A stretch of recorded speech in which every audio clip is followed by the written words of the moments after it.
I mean, obviously, you have some natural abilities in you. It's how do you round it out? How do you balance it? How do you perfect some things that you don't have that really need to be worked on? I'm a huge John Maxwell fan, and I think the mistake people make is if you were to fall on the born side, I'm just born, is he calls that level 1 of leadership. You have the position. Congratulations, you are now a business owner, whatever your title is, right? Somebody gives you a title like president of coaching. So what? This is Dental All Stars, where we bring you the best in dentistry on marketing, management, and training. Here's your host, Alex Nottingham. Welcome to Dental All Stars. Our topic is leadership training, and our guest is Eric Vickery. Eric is the president of coaching at All Star Dental Academy. He is also a podcast host here at Dental All Stars, a Maxwell Team Certified Coach, professional speaker, case acceptance trainer, and high performance coach. Please welcome Eric. Hey, Alex, look at you using your speaking skills training in the introduction. I heard your voice dynamics. I heard you. Yes. Nice. There's very good. Thank you. I'm just a natural. We talked about this last time. Yeah, right. I'm natural. I was born this way. I'm thinking that later. Sure. I was born this way. Thank you so much for the feedback. And because we talked in a prior podcast about Speak Like an All-Star, the program there, and I appreciate the tip you gave me about when I was presenting, like not looking back at the slide, look forward, look at, you can have something in front of you, and also making sure you don't rely too much on the slides. Anyways, I always appreciate the feedback and learning. That's true. So we talked about speaking training before. Let's talk about leadership training. And why do dentists want to work on leadership skills? Why is that important? It's funny because dentists are absentee owners. Now, if you really know that definition, you say, no, a dentist is not an absentee owner. Dentist is actually there in the building. But what happens is dentists are providers. They are worker bees working right along. They're not sitting on a throne, managing a group of people, staying in touch like really somebody on the administrative team could do. So if you think about the business structure of a dental office, the owner ought to be the one orchestrating all of it. You go here, you do that, you run the schedule, you pay this, let me put you there, let me answer the phone here, let me create some business. Well, when you're so focused on the clinical side of things, that's foundational. You have this tendency to have this either ignorance or desire to have more information, or there's absenteeism when it comes to leadership. And what do team members want? They want a leader. And so there's this draw to say, okay, I know the clinical is really important. It's foundational, but how do I really lead my team? How do I lead them through this? How do I get them to really do what I want them to do? How do I get followers here? And so leadership will always be a key part of running a business. Any successful business cannot be run without effective leadership. Let's put it that way. I remember, I believe it was Tony Robbins, or it was E-Myth Revisited, Michael Gerber, but you have the entrepreneur, you have the manager, and you have the artist. And Tony would differentiate a little bit because you have the manager / leader, and not all managers are leaders. So being an entrepreneur, dentists are entrepreneurs. They have to be if they're running their own business, and they're the artists because they're doing the work. The capacity of manager leader, and then again, manager, much of that can be outsourced, like just day-to-day operations, tasks. But leadership is a whole different situation. Not all managers are leaders, and not all leaders are good managers. And leaders is a specific, and I think leadership can also often dovetail a bit with the entrepreneurial aspects, setting the vision, and making sure you support the vision. Now, we asked before in the speaker training, are speakers born or made? Same thing with leaders. Are leaders born or made? Both. Okay. Yeah, both. I mean, obviously, you have some natural abilities in you. It's how do you round it out? How do you balance it? How do you perfect some things that you don't have that really need to be worked on? I'm a huge John Maxwell fan, and I think the mistake people make is if you were to fall on the born side, I'm just born, is he calls that level 1 of leadership. You have the position. Congratulations, you are now a business owner, whatever your title is, right? Somebody gives you a title like president of coaching. So what? You still got to go out and earn it. You still got to go out and get people. You look around, nobody's following you. You're not a leader. So, and let's liken this to dentistry. Let's put this in dental format. When a team member is in pursuit of a title, office manager, a lot of times we see this. Oh, I want to be office manager. I'll be office manager. And the belief is, I'm making some stuff up here. I can tell people I'm office manager. I have this title now. I have some clout. Well, your title does not guarantee people are going to listen. I was hired by my father-in-law in dentistry in 1998. I was 23 years old. Guess what my title was on day one? Office manager. That was a huge, huge mistake. Wow. That was a tough lesson to learn. I mean, I didn't know any answers about anything. So if you're going to be the office manager, why are you asking me questions? Right. And so oftentimes we think we need this title office manager to get there. Our friend, Dr. David Pier, has an amazing focus on this. And he says to his team, he says, here's a job description for any of these jobs, these positions, these titles. You do that job for 30 to 90 days. You come tell us that you're already doing the job. We'll give you the title then that goes with that. And your team is all going to say, yeah, they're doing that job title. It's like you earn your right to be labeled this. So I love his position on that. So yeah, I have to be really careful with the born versus developed. You have some natural gifts, but you got to develop. Well, and I can add to that. So we talk a lot about DISC and Myers-Briggs. There's a lot of different strengths finders, EQ. So there's different ways to get to know yourself where you're at, and that can change. Like you used to be very high I, and you move to more C as you move along. So it can be changed. We have certain predisposition, and we were talking also. I've embraced more my role as a visionary, not just CEO, right? And I see what that means, because CEO is a title, but what actually is the gift that you're able to do? Being able to see big vision. I've always been able to do that.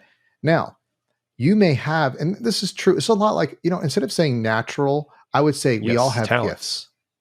We have talents. We talk about with speaker training. Nobody's born a speaker. They have talents that make them more predisposed to better communicating.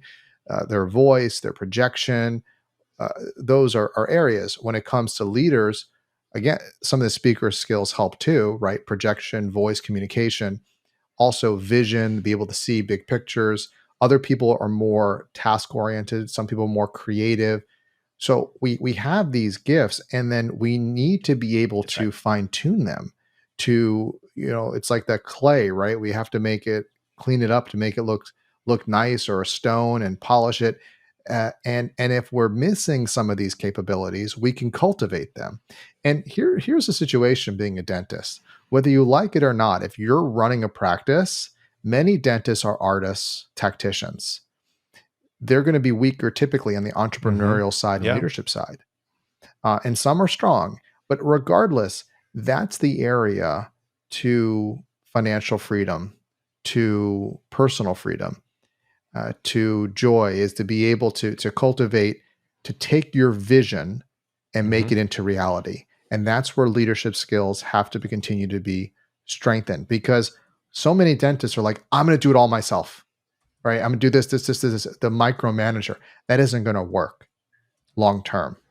That's going to make you and your wife, who's a therapeutic coach, that's your fastest way to burn out, is if you can't learn to effectively communicate and you can't lead, it's going to all come back to you, and you're moving towards burnout. You said it perfectly. And so how do I do that?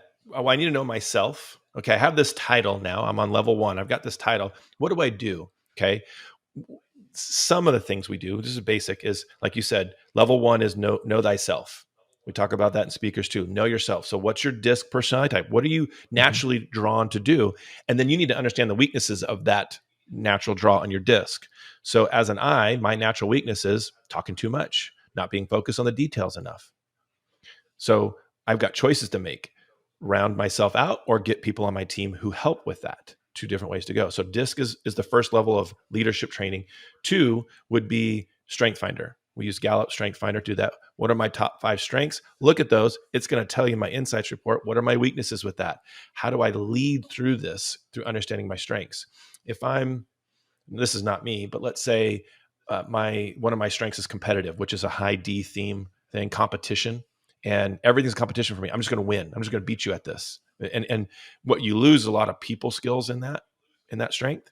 And so if you understand that I need to make showing appreciation, celebrating wins with my team, if I can make that a part of my checklist, my task, I'll be more likely to do it. Now, all of a sudden, I'm rounding out my leadership skills. Okay. So that's level 2. And then level 3 is EQ. So you take the emotional intelligence test. There's 4 categories, basically. So self-awareness, self-management. How self-aware are you? Okay. When you're talking. And on the other side of it, social awareness. Can you read the room? And relationship management. And everything we teach on verbal skills, great calls process, all of that is relationship management. People call that sales too, right? It's how do I relate to people and read them and get to know them and work through this with them? And so, getting some hacks in your emotion, you can actually grow intelligently if it's emotional intelligence. Your IQ, you can't change after, I don't think it's like 22 years old or 16 years old. Yeah, 16 years old. Your IQ is pretty much set, the bandwidth you have, but your EQ could be constantly expanded. In the book, they talk about the best CEOs in the country. 70% of them have high EQ and average IQ. Only 20% of the best CEOs have high IQ. And what do we deal with dentists? Oftentimes very, very, very book smart, left brain analyticals, science undergrad, just aces across the board. And so what that typically means is right brain struggle, relationship management struggle. The good news is those can be learned. You got the hard part down, the IQ part's done.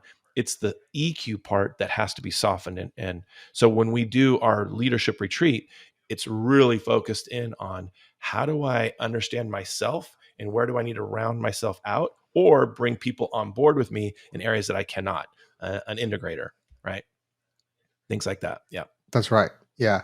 And there's the famous quote from that book, Emotional Intelligence, Dan Goleman, and it's EQ is a greater predictor, emotional intelligence is a greater predictor of success than IQ intelligence, and just financial success and just personal life success. Think about the books that we grew up reading, right? How to Win Friends and Influence People.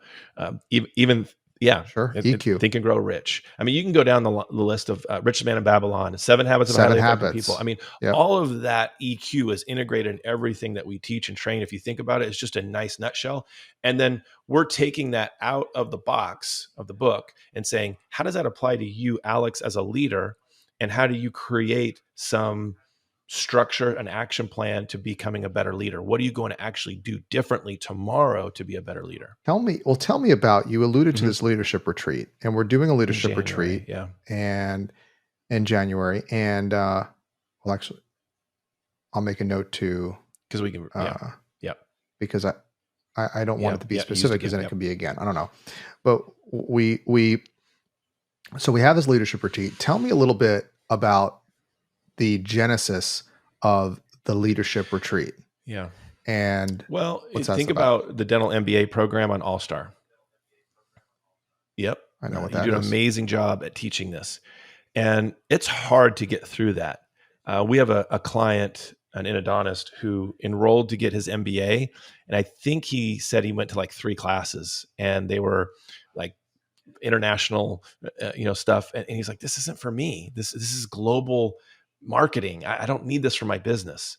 And so global, international like business. That, yeah. And so it's a great story, part of a great speech. And the genesis is, look, you need to know how to run your business from a leadership standpoint. You need to know how to manage your team from a leadership standpoint. And there are 5 pillars of any business that you learn getting your MBA. Okay. These 5 pillars are your vision to create goals. What's your why, your purpose? Okay.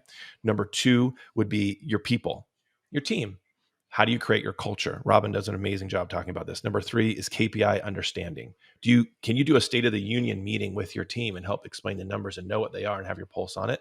Number 4 would be systems, your standard operating procedures. Do you have those? And number 5 is training and development. And are you a good trainer? Now, what's funny about that is if you look at that from an MBA standpoint and go, okay, there's the 5 pillars of business. I'm going to turn those into trees. And I'm going to say from a leadership standpoint, if vision and goals is number 1 tree, the branches off of that, what does that create? Like finding your why, how to share that, how to have a leadership presentation, speaking skills to not only tell your team what the vision is, but get them fired up to follow. So there's these branches off these pillars that require leadership skills to develop a really healthy business. So somebody might go, yeah, I have all these 5 things down for a great business, but I failed to understand, my team just doesn't understand why we do what we do. Okay, so you haven't been a leader in that vision. And if you correlate that back to 5 Levels of Leadership by John Maxwell, totally different 5, but that first level he's talking about, which is just you got the position. Well, when you can share the vision, you can develop relationship with people. Level 2 is you got permission now to lead me.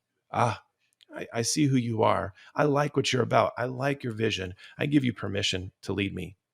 And then number 3, if you go into KPIs and action with systems and training, now it's level 3 is production. Oh, wow, I want to be part of something that's bigger than me, something that I can help grow. We heard that from one of our coaches today. I want to be a part of something that I can launch in and really be a part of. That's the level of production, and you bring more people in. And then in training and development, that's actually John Maxwell's level 4 of leadership, people and development. Do you do a good enough job developing people? We actually don't get into level 5, which is pinnacle, which is legacy. Those are John Wooden's, John Maxwell types. We're not going to talk about how to be, this legacy person, immortalized. That's those people probably are already well on their way. We're just trying to get people to understand that these trees of a business require leadership. And if you're ineffective in one of those areas, your business is going to suffer. If you have a lot of turnover, you have lack of engagement, culture's off. Why is that?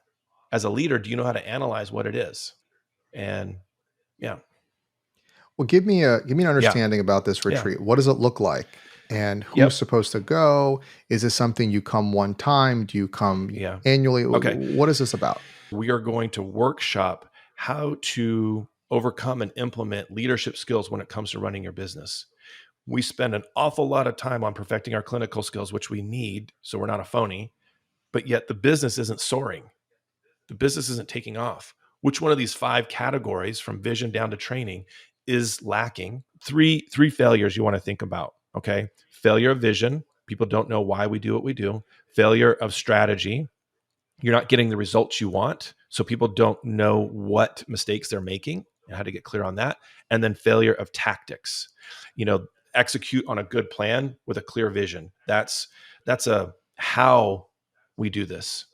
And those how mistakes are important to know what they are and identify them. You need to be in a room full of people. Tell me what your mistakes are with I have other leaders leading this with us, right? Other dentists that have been through this to lead this retreat with us. And we're going to go through that with you and say, oh, let's get clarity and vision. Let's actually show you how to do a vision.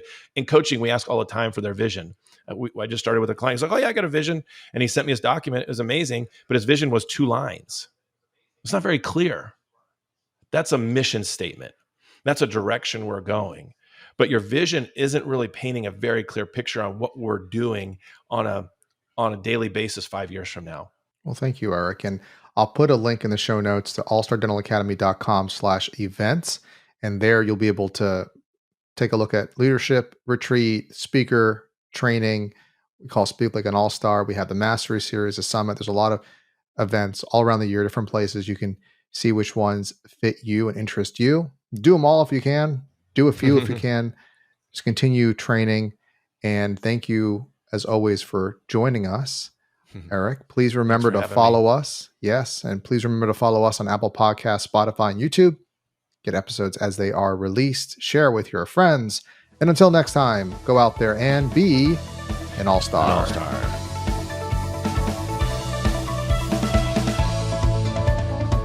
We hope you enjoyed this episode of Dental All-Stars.